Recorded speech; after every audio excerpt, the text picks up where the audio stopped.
어떤 분이 이제 성도들이 설교를 어떻게 듣고 반응하는가 그런 앙케이트 조사를 한 적이 있는데요.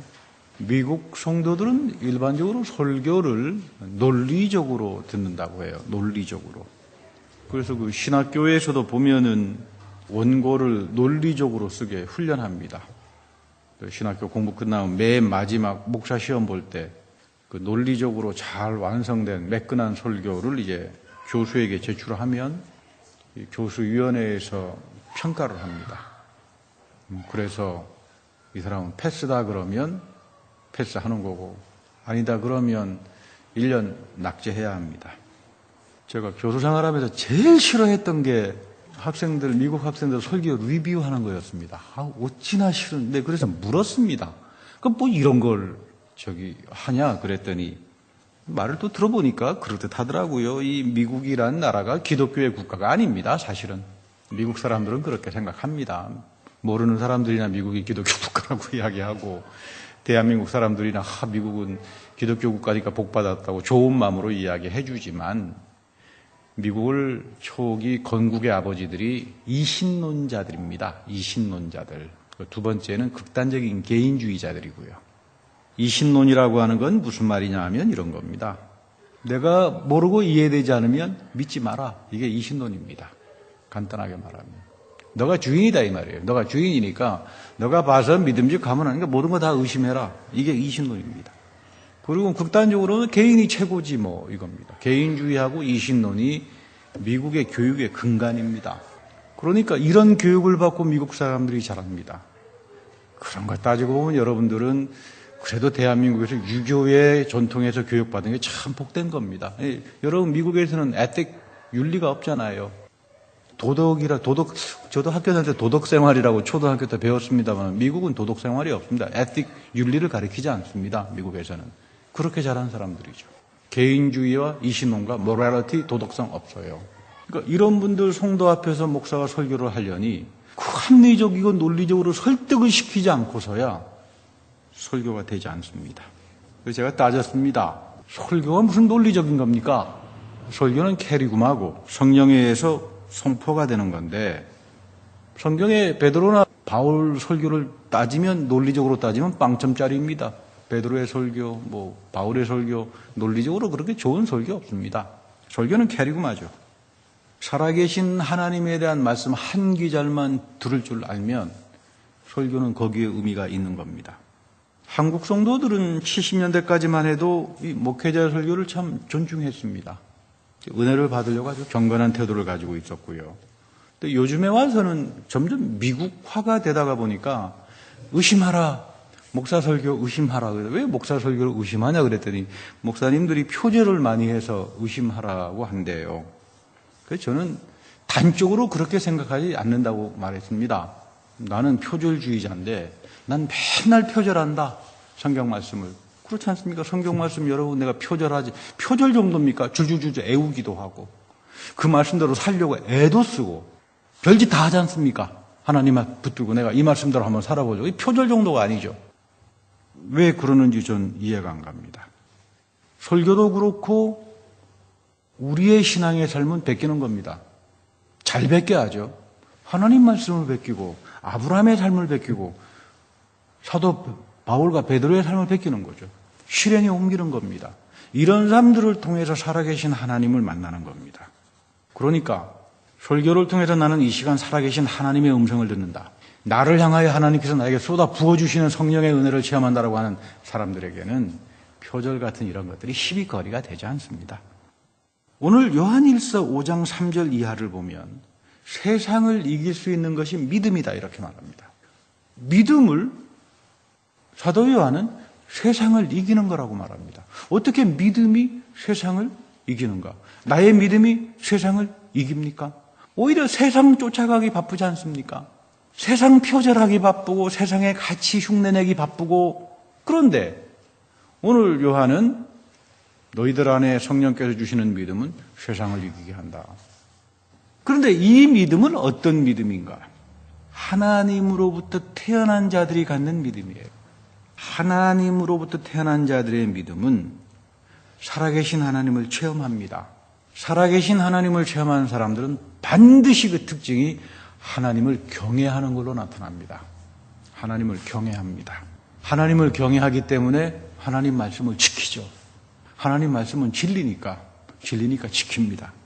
여러분들은 교회 안에서 끊임없이 한 번이 아니라 죽을 때까지 하나님으로부터 태어나는 사람들입니다. 끊임없이 하나님으로부터 태어나면서 항상 새로운 믿음을 공급받습니다. 나 요 정도 이만한 믿음이면 된 거야. 그런 게 없습니다. 항상 새로워지고 항상 반복되고 항상 성장하는 겁니다. 난 요 정도에서 성장 끝. 그러면 여러분 안진뱅이밖에 안 되잖아요. 여러분 그 이상해집니다. 믿음은 항상 성장하는 겁니다. 이런 믿음을 가진 사람들이 왜 세상을 이기고 강할까? 왜 강할까? 왜 이런 믿음을 가진 사람들이 세상을 다스리고 이길까? 왜 제사장처럼 영적인 다스림의 권세를 가지고 살아갈까? 이유는 간단합니다. 이런 믿음을 가진 사람들은 절대로 자기를 믿지 않습니다. 그리스도가 세상을 이겼다 이렇게 믿어요. 하나님의 신실하심을 의지하기 때문에 하나님의 말씀으로부터만 오는 영의 양식을 먹고 살기 때문에 자기 믿지 않습니다. 그러니까 강하죠. 자기를 믿는 사람 절대 강하지 않습니다.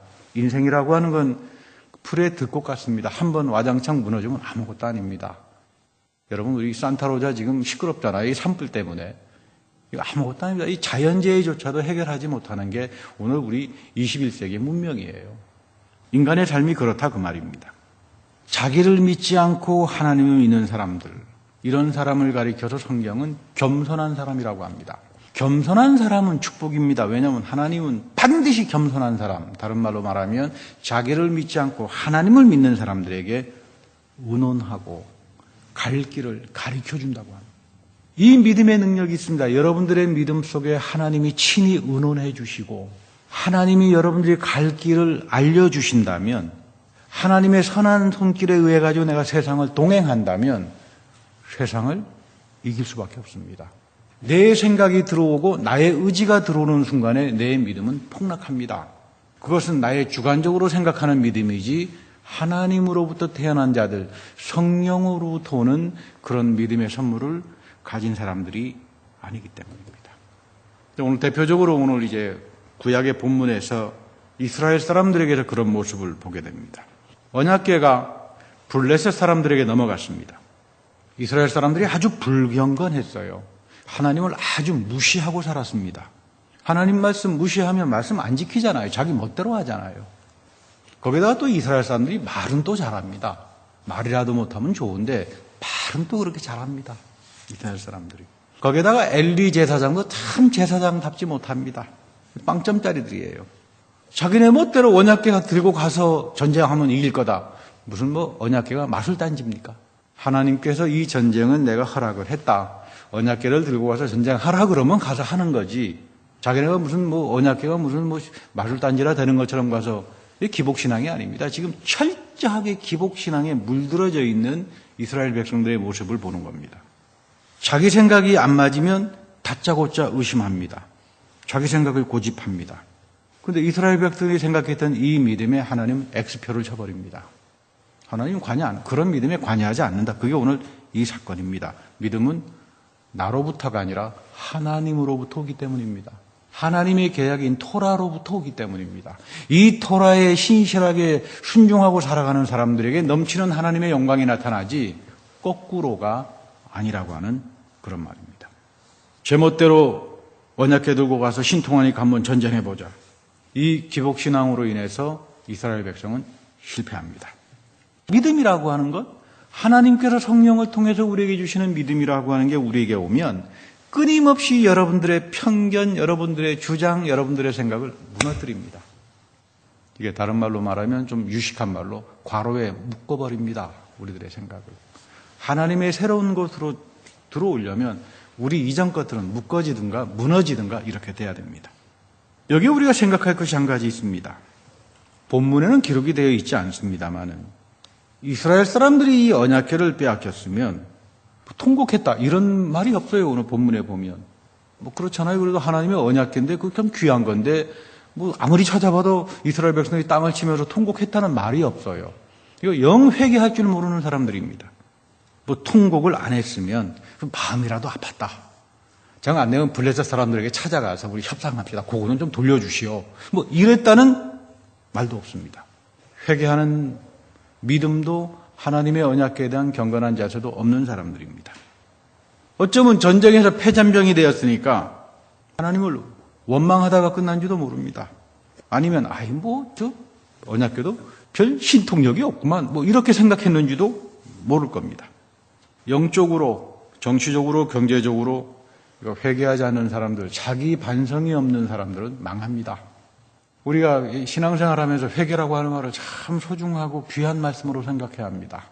제가 며칠 전에 드라마를 봤는데 징비록이라고 하는 드라마가 있습니다. 여러분들 보신 분들 계실 겁니다만 임진왜란에 대한 드라마인데 유성룡이라고 하는 분이 이 조선 선조 시대의 재상이 되어서 고향 땅에 내려가서 임진왜란이 왜 일어나는지 그 전쟁이 가져온 참혹한 비극과 앞으로 이 조선이 어떤 미래가 열릴 건지 바로잡기 위해서, 회개하기 위해서, 지난날 시간들을 반성하기 위해서 쓴 기록이 징비록입니다. 자기 정파의 이익에 급급하고 역사로부터 배우지 못하는 사람들입니다. 우리는 역사로부터 배우는 사람들이지 역사를 갖다 놓고 비판하는 건 두 번째 문제입니다. 역사로부터 배우지 않으면 우리가 알고 있는 모든 지식은 다 역사로부터 옵니다. 그렇지 않은가요? 이 역사 없이는 우리 생각보다, 나의 비판적인 생각보다 역사가 더 큰 거죠. 이 역사를 떠나버린 사람은 멍텅구리밖에 안 됩니다. 그 유명한 말이 있잖아요. 바보 멍텅구리는 경험에서부터 배우고 지혜로운 사람은 역사로부터 배운다. 역사로부터 배울 줄 알아야 됩니다. 하물며 세상도 역사로부터 배울 줄 아는데 믿음의 사람들은 뭘로부터 배운다고요? 하나님 말씀으로부터 배워야죠. 자기 생각이 중요하지 않습니다. 지금 블레셋에게 패전한 이스라엘 백성들은 자신들의 역사에서 인도하셨던 하나님의 권능으로부터 배우려고 안 합니다. 기억조차도 하지 않습니다. 새롭게 하시는 하나님의 능력에 대한 관심도 없는 사람들입니다. 빼앗겼다. 언약궤도 보니까 별거 없구만. 뭐 그렇게 생각했었던 것 같아요. 제가 보기에. 성경에는 그런 말이 없습니다만은. 오늘 요한복음 15장에 보면 참 기가 막힌 말씀이 나옵니다. 너희가 나의 이름으로 아버지께 구하는 것은 무엇이든 다 받게 하겠다. 우리 한국 성도님들이 제일 좋아합니다. 간구하면 다 받는다. 저도 좋아하고 여러분들도 좋아하고 여러분 많이 받으세요. 이거 기도의 특권입니다. 여러분 기도는 내가 하는 게 아니라 하나님이 주신 특권이에요. 영적 특권입니다. 기독교에만 있는 기도입니다. 불교의 다른 종교의 기도라고 하지만 전혀 기독교에서 말하는 기도하고는 전혀 다릅니다. 그걸 제가 이제 말씀을 드리겠습니다. 왜냐하면 이 본문에서 가장 먼저 중요한 것은 다 들어주겠다가 아니라 맨 처음에 어떻게 시작합니까? 다시 한번 본문 우리 다 같이 읽어보죠. 시작. 너희가 나를 택한 것이 아니요 내가 너희를 택하여 세웠나니 이는 너희로 가서 열매를 맺게 하고 또 너희 열매가 항상 있게 하여 내 이름으로 아버지께 무엇을 구하시든지 다 받게 하려 함이라. 내가 이것을 너희에게 명함은 너희로 서로 사랑하게 하려 함이라. 자, 그러니까 우리가 하나님 말씀을 읽을 때는 자기 좋은 말씀을 이렇게 뽑아서 읽지 말고요. 전체 콘텍스트에서 이제 읽어봐야 됩니다. 여기 지금 가장 중요한 게 뭐냐면 선택사상입니다. 예정이죠. 하나님이 그리스도가 우리를 택했다. 택해서 세워줬다. 예수 그리스도가 여러분들을 택해서 세워줬습니다. 예수 그리스도가 생명말씀교회를 선택하고 여러분들을 불러주셔서 여기에서 세워주십니다. 이렇게 세워진 사람들이 열매를 맺습니다. 누가 열매를 맺는다고요? 내 믿음 속에 하나님이 나를 선택해 주셨다. 내가 교회 쇼핑하다가 이 교회가 제일 좋으니까 왔다 이런 말이 아니라 하나님이 선택해 주셔서 여기에서 생명의 말씀을 배우겠다. 이런 사람들에게 하나님이 뭐라고 한다고요? 열매를 맺게 합니다. 100% 저는 믿습니다. 여러분들의 삶 가운데 열매들이 맺히기 시작할 겁니다. 여러분들 속에 하나님의 선택에 대한 하나님이 먼저 우리를 선택해 주셨다라고 하는 이 믿음을 갖고 있는 사람들에게는 반드시 열매를 맺게 합니다. 이런 사람들이 아버지께 기도하고 간구합니다. 여러분들 기도하잖아요. 내가 왜 기도하는가? 하나님이 먼저 나를 선택하고 세워주셨어요. 그리고 내 삶 속에서 열매를 맺게 합니다. 이 열매를 맺게 하는 영적인 특권, 신비가 뭐냐면 기도입니다. 이런 사람들에게 하나님은 기도의 간구를 이루는데 이 기도 간구를 해서 뭐 하라고요? 서로 사랑하게 합니다. 공동체적인 걸 말합니다. 기도는 내가 개인이 하지만 기도의 열매를 통해서 교회 공동체가 내 이웃의 사람들이 그리스도의 사랑으로 번져나가는 그 신비한 역사가 오늘 본문 속에 담겨 있는 겁니다. 사실 우리가 기복신앙이라고 하는 것은 기도 많이 하면 하나님께서 들어주실 거다, 이렇게 생각하는 건 기복신앙입니다. 오늘 성경에서 이야기하는 참된 기도는 하나님이 먼저 그리스도 안에서 나를 선택해 주셨다. 여러분들 마음속에 이게 있어야 돼요. 내가 잘난 게 아무것도 없다 이 말이에요. 하나님께서 내 삶을 열매를 맺게 하신다. 복음 안에서. 그래서 복음 안에서 열매 맺게 하기 위해 가지고 기도하게 하는 겁니다. 기도는 명령입니다. 강구입니다. 그 열매들을 통해서 사랑하게 합니다. 그리스도의 사랑을 펼쳐나가게 합니다. 적어도 이런 생각들을 통해서 우리는 우상 숭배적인 생각들을 넘어갈 수 있습니다. 오늘 블레셋 사람들에게는 전혀 다릅니다.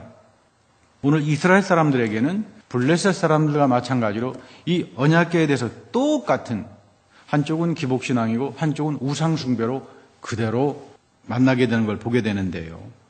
예를 들어서 블레셋 사람들 입장에서도 그렇습니다. 이거 뭐 자기네가 섬기는 신성 같은 것도 아니고 그냥 무슨 돌개짝, 사과개짝 같이 보이는데 뭐 그 속에 혹시 뭐가 있나 한번 들여다보자, 이런 말은 본문에 없어요. 그런 거 보면 나름대로 종교성은 있습니다. 아니면 저거 뭐 기분 나쁘다 불살라버리자 뭐 이러보지도 않았습니다. 재밌는 건 뭐냐면 블레셋 사람들은 다른 신전에다가 함께 갖다 놉니다. 이거 뭐냐면 우상 섬기는 사람들은 자기가 우상을 섬기기 때문에 남들이 우상 섬기는 거 되게 관대합니다. 남도 섬길 수 있고 나도 섬길 수 있어요. 여기서 이른바 이 블레셋 사람들이 가지고 있는 뿌리 깊은 혼합주의적인 신앙을 만나게 됩니다. 이 고대 근동의 신들, 이 팔리시즘 다신교라고 합니다만 신들은 많을수록 좋다. 그 사람들은 이런 겁니다. 신들이 왜 많아야 되냐 하면, 또는 한 신이 모든 다른 종교에도 다 똑같은 신이라 합니다. 그 이유는 뭐냐 하면 복을 주기 때문입니다. 신은 많을수록 좋다. 그래서 여러분 만신전이라고 하는 게 생기잖아요. 신들이 10,000개 이상이나 됩니다. 신이 10,000개 이상이나 되는데 궁극적으로 가면 신은 하나다. 뭐 이런 거죠. 다신교라고 합니다. 혼합주의죠. 그러니까 쉽습니다. 자기들이 섬기는 다곤 신이 이스라엘의 신을 이겼다. 그러니까 갖다 놓고, 만신전에다가 옆에 갖다 놓고 우리에게 블레셋 사람들에게 복만 주면 된다. 이런 겁니다. 이게 지금 블레셋 사람들이 가지고 있는 우상숭배요 기복신앙이죠. 그런데 재밌는 건 하룻밤 자고 나니까 이 다곤 신상이 언약궤 앞에 이제 딱 꿇어 엎드려 있어요. 아예 땅바닥에 처박혀 있습니다. 절하는 것처럼. 그 세상에 이럴 수가 있나? 누가 이런 짓을 했나 싶을 정도인데, 또 하룻밤 자고 났더니 아예 엎어진 정도가 아니라 땅에 닿았고 머리와 두 손목이 다 잘라져 나갔습니다. 몸통만 이제 남게 됩니다. 그래가지고 문지방에 이렇게 걸쳐 있어서 두 손목도 끊어지고 문지방에 처참하게 자기네가 믿는 신이 끊겨지니까 이 우가린 문서에 보면은 다시는 문지방을 건너다니지 않았다, 그런 뭐 전통이 생겼다라고 이야기합니다만은, 이 다곤 신은 고대 근동 그 우가린 문서를 읽어보면 바알 신의 아버지로 평가가 됩니다. 바알의 아버지. 인어처럼 생겼어요. 인어처럼 생겼는데 그 머리와 상체는 남자의 모양을 한 아주 그 회귀한 그런 다곤 신입니다. 근데 여기서 우리가 한 가지 재미있는 것은 이스라엘 백성들이 언약궤를 무슨 신주 딴주처럼 모시고 전쟁에 나갔을 때는 아무런 능력을 발휘하지 않았는데, 지금 여기에서는 놀라운 상상하지 못하는 능력을, 인간이 감당하지 못하는 능력을 발휘합니다. 여기서 우리가 한 가지 중요한 것은 이스라엘의 유일신론은 윤리적입니다. 굉장히 중요합니다. 윤리적 유일신론이라고 말합니다. 신명기 6장 4절 쉐마에서도 잘 나타나죠. 너 이스라엘아 들으라. 주님은 우리의 하나님이시요 주님은 오직 한 분뿐이요. 이스라엘 신앙 고백들이 가지고 있는 여호와 야훼 유일신앙이라고 하죠. 그런데 이 구약 성경의 유일신론을 대단히 못마땅하게 생각하는 사람들이 있습니다. 그죠? 뭐 기독교는 관대함도 없고 배타주의자들이고 뭐 난리치면서 이제 비판을 하는데 굉장히 무식한 사람들입니다. 성경이 말하는 유일신은 ethical monotheism, 윤리적 유일신앙이에요. 윤리적 유일신앙. 우상을 숭배하게 되면 사람들은 도덕을 잃어버립니다. 짐승 맛도 못하게 됩니다. 마지막 극단적으로 나타나는 것은 몰렉신 숭배죠. 사람을 가서 불에다가 다 태워버립니다. 왜 그런 짓 합니까? 이 몰렉에게 갖다 바치면 번영을 갖다 주고 전쟁에 나가서 이기게 하고, 그러니까 사람이 자기 아이들까지 가서 갖다 바치는 짐승만도 못한 삶으로 가게 하는 게 우상숭배입니다. 여기에 대해서 아니요 하는 게 구약이 이야기하는 윤리적인 유일신앙이에요. 도덕 때문에, 윤리 때문에 금하는 겁니다. 이거는 다시 말하면 무슨 배타주의하고는 상관이 없는 이야기예요. 사람이 사람답게 살아야 되는데, 사람이 하나님의 형상처럼 살아야 되는데, 저 돈에 대한 우상, 만몬에 대한 우상, 권력에 대한 우상 때문에 심지어 자기 자식까지 몰렉에게 갖다 바쳐야 된다는 저런 인간의 문화라면 저거는 더 이상 사람의 문화가 아니죠. 이거에 대해서 아니오라고 하는 게 성경이 이야기하는 윤리적인 유일신앙인데, 이것이 여러분 예수 그리스도 안에서 신앙성경으로 그대로 내려옵니다. 중요한 이야기죠. 하나님 앞에서 경건하지 못합니다. 함부로 합니다. 그래서 독종이 생겨났습니다. 독종이 생기니까 사람들이 죽을 고생을 하죠. 그래서 이 사람들이 결국 하는 이야기가 7절에 보면 아스돗 사람들이 이를 보고, 아유, 이거 이스라엘의 신이 언약궤가 우리와 함께 이거 있으면 이거 못 있겠다. 그러니까 이거 어디 갖다 놓든가 돌려주든가 하자. 뭐 우리가 화를 면하자. 이렇게 말합니다. 여기에서도 우리가 한 가지 유감스럽게 생각하는 게, 이런 엄청난 독종을 경험했으면 좀 더 지혜롭게 생각했다면 다곤신을 버리고 우리도 하나님을 섬기자 이랬으면 참 좋겠는데 이것도 없어요. 여러분도 그렇지 않습니까? 복음을 전해보면 그 딴짓하면서 전혀 복음 영접하지 않은 사람들 많잖아요. 아직 그 깨달음이 없습니다. 이 종교적이고 윤리적인 하나님에 대한 이 신앙까지 갈 만한 우상에 가려져 있다가 보니까, 자기 편견과 자기 가치에 가려져 있다가 보니까 살아계신 하나님에 대한 고기까지 가지 못합니다. 깨달음을 갖지 못합니다. 생각한다는 게 이 하나님의 언약궤와 다곤신이 같이 있을 수 없다 이겁니다. 그러니까 회개가 안 됩니다. 이스라엘 백성들도 회개를 못합니다. 다곤을 섬기는 블레셋 사람들도 어떻게 하면 화를 모면할까만 생각하지 회개를 못합니다. 회개라고 하는 것은 내가 잘못했구나, 틀렸다는 것을 인정하는 데서부터 시작하는데, 자기의 잘못된 생각, 경험 이런 것들을 과로에 묶지 않고서는 우리는 절대로 살아계신 하나님을 만나지 못합니다. 회개의 가장 큰 축복은 죄 사함의 은혜뿐만이 아닙니다. 우리의 죄를 사할 뿐만 아니라 하나님의 진리와 뜻을 알게 하는 깨달음입니다. 기도의 가장 큰 축복은 깨달음에 있습니다. 기도를 하면서 성령이 하나님의 말씀을 붙들고 기도하면서 끊임없이 하나님께서 하나님의 신령한 세계를 향하여 우리에게 하나씩 하나씩 깨닫게 합니다. 이 깨달음을 잡는 사람들이 믿음의 눈이 트이고 기도 속에서 자기가 하는 간구를 통하여 열매를 맺게 하는 삶을 살아가게 합니다. 이스라엘 백성이나 오늘 블레셋 사람들에게는 엄청난 일을 경험했으면서도 돌이킬 줄 모르고 반성할 줄 모르고 회개할 줄 몰라서 하나님으로부터 오는 깨달음의 축복을 다 놓쳐버린 사람들입니다. 오늘 우리에게도 이런 사람들이 참 많습니다. 우리의 신앙이라고 하는 것, 기도라고 하는 게 얼마나 중요한 건가. 기도는 결코 다른 종교에서 말하는 기도가 아닙니다. 뭐 힌두교회도 불교회도 뭐 명상한다 그러겠죠. 여러분, 성경에서 말하는 기도는 그런 기도가 아닙니다. 성경으로부터 기도를 배워야 됩니다. 그것은 윤리적인 유일신앙, 살아계신 한 분 하나님이 예수 그리스도에게 우리를 통하여 성령으로 오십니다. 이 앞에 끊임없이 성령이 우리에게 와서 회개하게 하고 반성하게 하고 나를 무너뜨리게 합니다. 내 속에 있는 기복신앙들을 전부 다 무너뜨리게 합니다. 그리고 여기에서부터 새로운 것들을 세워나가게 합니다. 하나님의 뜻을 깨닫게 하고 나를 하나님의 새로운 존재로 만들어가고, 그래서 나를 하나님의 합한 사람으로 만들어갈 때 여러분들의 삶 가운데 열매가 맺히고, 여러분들의 삶 가운데 여러분들의 기도의 강구들이 넘쳐나면서 하나님의 사랑이 주변에 퍼져나가는 게 성경이 우리에게 가리키는 기도의 신비요 축복입니다. 여러분, 이런 기도하세요. 이런 기도를 통해서 여러분들 하나님의 영광에 참여하기를 축복합니다. 오늘 요한복음 14장 13절 14절에서도 중요한 말을 하죠. 그리스도의 이름으로 구하는 자들에게 하나님은 모든 것을 이루어 주신다. 이 말의 뜻은 단순한 말이 아닙니다.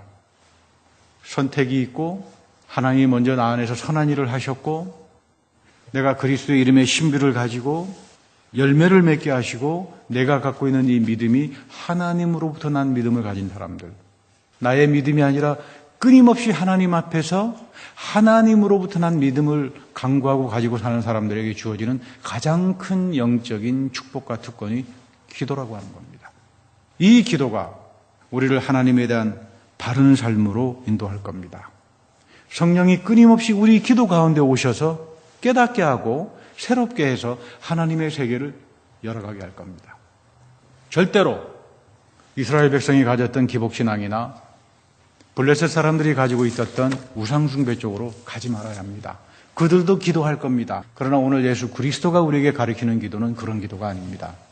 나의 믿음이 과연 늘 하나님으로부터 난 믿음인가? 그 말은 다른 말로 말하면 하나님이 나를 선택하셨다는 겁니다.